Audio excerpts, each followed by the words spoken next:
केंद्र सरकार का दिवाली धमाका। केंद्र सरकार ने goods and services tax (GST) की दरों में भारी कटौती की घोषणा की है। इसका असर रोजमर्रा की जरूरतों, हेल्थ केयर प्रोडक्ट्स, एजुकेशन, कृषि उपकरण से लेकर ऑटोमोबाइल्स तक कई सामानों पर पड़ेगा।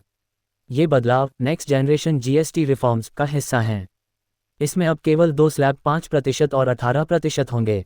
12% और 28% वाले स्लैब खत्म कर दिए गए हैं। नई दरें 22 सितंबर से लागू होंगी।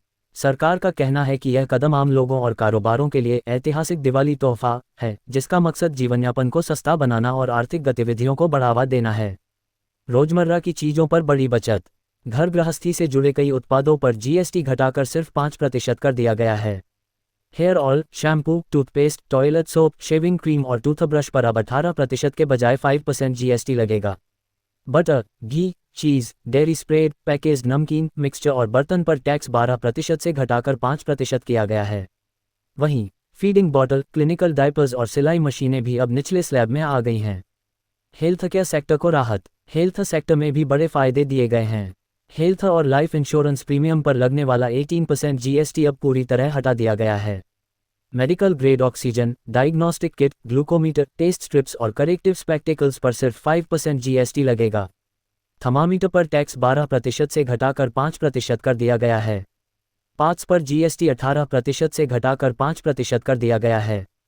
वहीं ट्रैक्टर पर टैक्स 12% से घटाकर 5% हो गया है। Biopesticides, micronutrients, drip irrigation system और कृषि मशीनरी को भी अब 5% स्लैब में रखा गया है। ऑटोमोबाइल होंगे सस्ते। गाड़ियों पर लगने वाले टैक्स में भी बड़े बदलाव हुए हैं। पेट्रोल, डीजल और सीएनजी कारें कुछ स्पेशल कैटेगरी में जो पहले 28% स्लैब में आती थीं, अब 18% पर टैक्स होंगी। 3 पहिया गाड़ियां, 350 घन सेंटीमीटर तक की मोटरसाइकिलें और गुड्स ट्रांसपोर्ट के लिए कमर्शियल व्हीकल भी अब 18% टैक्स ब्रैकेट में आ गए हैं। इलेक्ट्रॉनिक इक्विपमेंट होंगे सस्ते। कंज्यूमर ड्यूरेबल्स की कीमतों में भी गिरावट आएगी।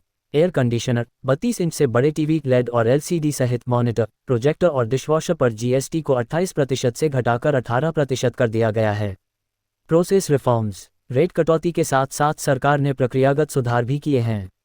इनमें 3 वर्किंग डेज के भीतर ऑटोमेटिक रजिस्ट्रेशन, सिस्टम आधारित रिस्क इवैल्यूएशन के जरिए प्रोविजनल रिफंड और टैक्स क्रेडिट की प्रक्रिया को आसान बनाना शामिल है।